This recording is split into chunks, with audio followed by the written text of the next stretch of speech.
Hi everyone, welcome back. Looking at trig equations and going a little bit harder, making the question look more complicated and have an extra step to it, or actually a couple of steps to it. Let's have a look what's going on here. When it says they want the answers between 0 and 2 pi, that pi implies that we're using radians, so not using degrees in this question. You could use degrees, some people prefer to use degrees and change it back to radians. I'm going to go through the question as radians.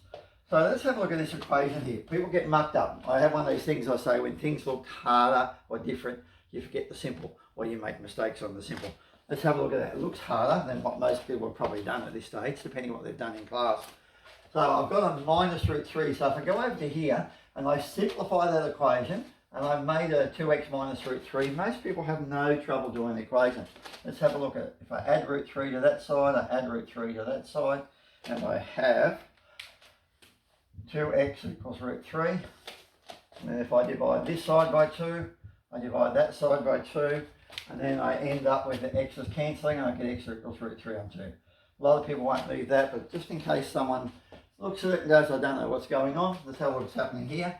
So on this one, I'd go, how do I get rid of minus root 3? I plus root 3 to both sides. By the way, I could have gone divide 2, divide 2, divide 2. It's nicer to get rid of the constants and divide themselves first. You can look at my equation videos if you want to see some of that. So now I've got 2 sine 3x.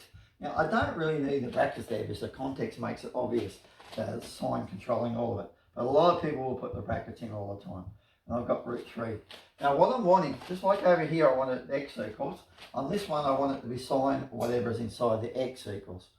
So same concept, had to get rid of the minus 3, had to get rid of the 2. So how do I get rid of that 2? I divide this side by 2, I divide that side by 2. And we've simplified the question back to something that a lot of people are used to.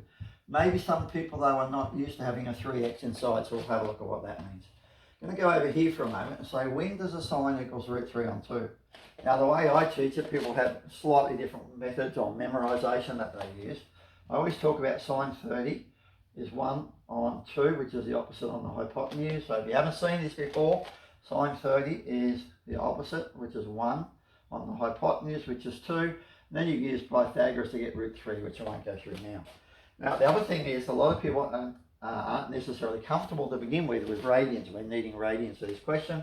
I am going to do it in radians, and then see where we get to. What fraction is 30 over 180? Most people are okay with that and say it's a sixth. So I could write that instead of 30, I could write it as pi on 6. I could make a radians video, let's see how we go. But at the moment, that's one of the easiest methods to say what fraction is that out of 180. Different if it's quite complicated, but we'll go back to that later on. So I know that a sine, which is pi on 6, is a half. So the sine of pi on 6 is a half. So this one over here, what fraction is that out of 180? I'm going to write it in red to make it a bit clearer, hopefully. That's a third of 180. So if I look at my sine, the sine of 60 is the opposite on the hypotenuse. Sine of 60 is root 3 on 2. So I've got the sine of something equaling root 3 on 2. So I know that that's something, whatever it is, even though it's more complicated with 3x. I know that one of the answers is going to be 60 degrees. Now, we'll preempt at the moment though. You can imagine if you divided that by 3, divided that by 3, we'd have 20 degrees, and have to look at the common sense with it. I put the 23 degrees back into there, I'm back to the sine of 60. So all you're doing is dividing that by 3. So what will we divide by 3 if we wanted to look at that? And we can go on and on about that. Now the next question is, what would the next possible answer be? And I always talk about, because of this 60 here, so if we have negative questions, which we'll have later on, we're using 60 degrees. Now I did go back and write that in 60 degrees for a moment. Now let's change it. Instead of 60 degrees, let's change it to 60 degrees is pi on 3. So we've got a pi on 3 there. Now some people again would prefer to do it in degrees, and you could have kept going with those degrees. Let's have a look at the next one here. So this is what I talk about, all stations are central. Some people say cast. And it's a method to keep track and memorise these values and what we've got. So ignore the 3x for a moment. We've got a sine that is positive. So I don't want to go too slow, but I don't want to go too fast.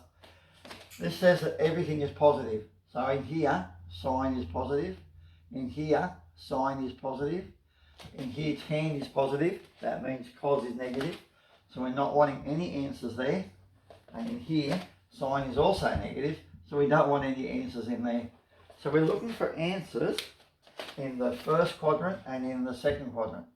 And if you think about a sine graph, which I'll sidetrack to for a moment, sine graph goes up and comes back down, goes down, comes back up. That's 180. Go back to degrees for a moment for those who aren't confident, up and down to 1. And have a look at where is the sine positive.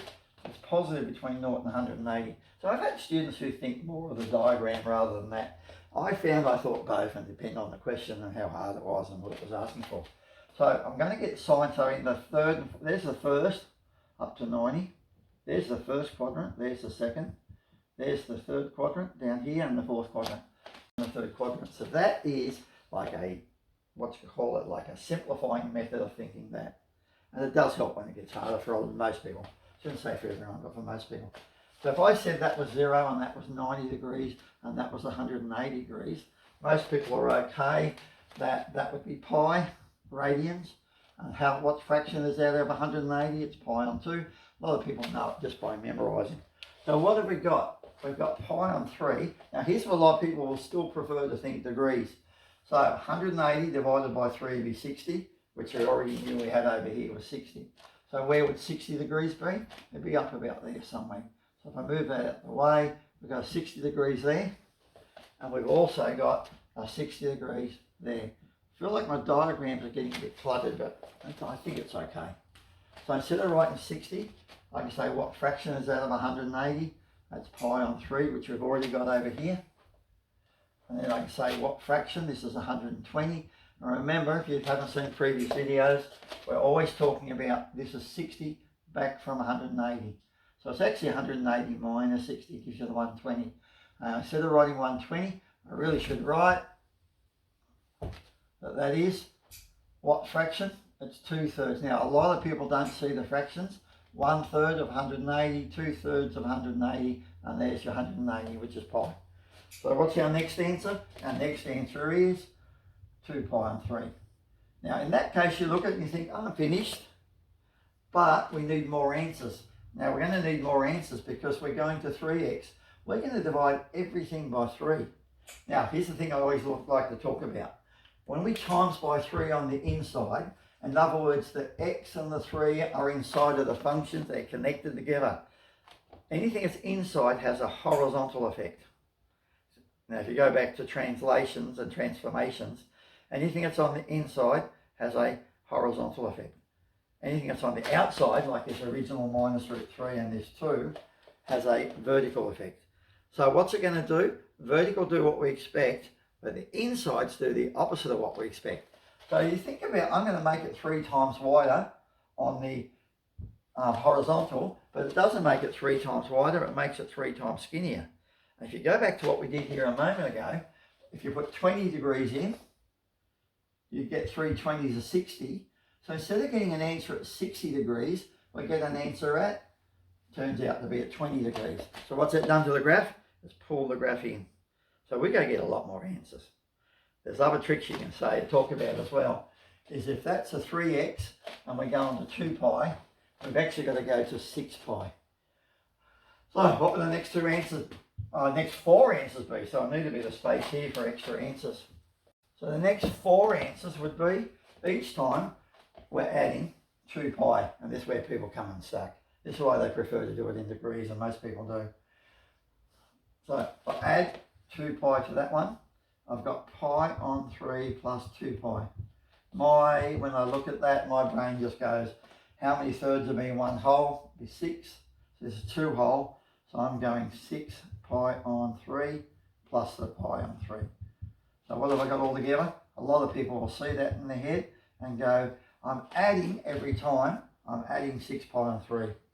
So if I add 6 pi on 3 to that, remember 2 pi, when you get around here to 2 pi is just 6 pi on 3. So there's 6 thirds in 2 whole. Let's have a look at it. So all we're doing is add 6 pi on 3. We're going to add another 6 pi on 3. And I wrote those first. I often talk about them as the first, the third and the fifth. Now I'm going to go to second and the fourth. I add 6 pi on 3. I'm going to have 8 pi and 3. And I'll add another 6 pi and 3. I'm going to have 14 pi and 3. So in a way, I wanted this to be fairly yucky, not too bad, but that's getting a little bit revolting. You can imagine what it was like if you went back to minus pi and to pi, you'd have equally a little bit more tricky than what we even had there. Now, let's cut to the answers. The video's getting too long. I don't want 3x, I only want x. Because remember in here, we're going to times whatever that is by 3. So let's have a look what happens. What happens when you divide by 3? I could go through here and write divide 3, divide 3, divide 3. And a lot of people get confused with dividing by 3.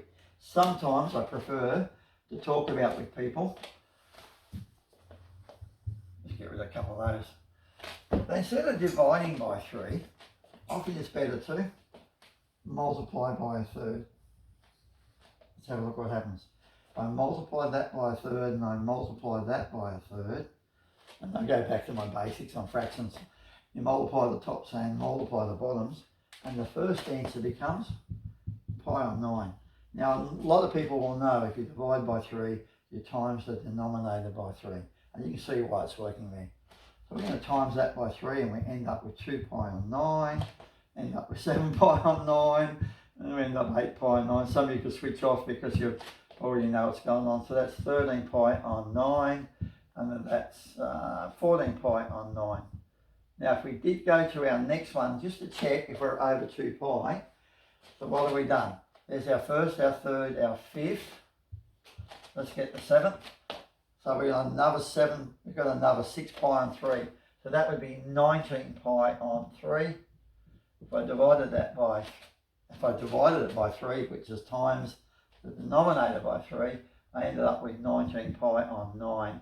And that's more than twice as big as that, which means the whole answer is outside of wanting it to be 2 pi. And there's our answers. Oh my goodness, that got fairly long. I hope it's helpful. If you're enjoying it, if you tell your friends, it's always helpful if you press subscribe, and like is really good too. Thank you very much. See you next time.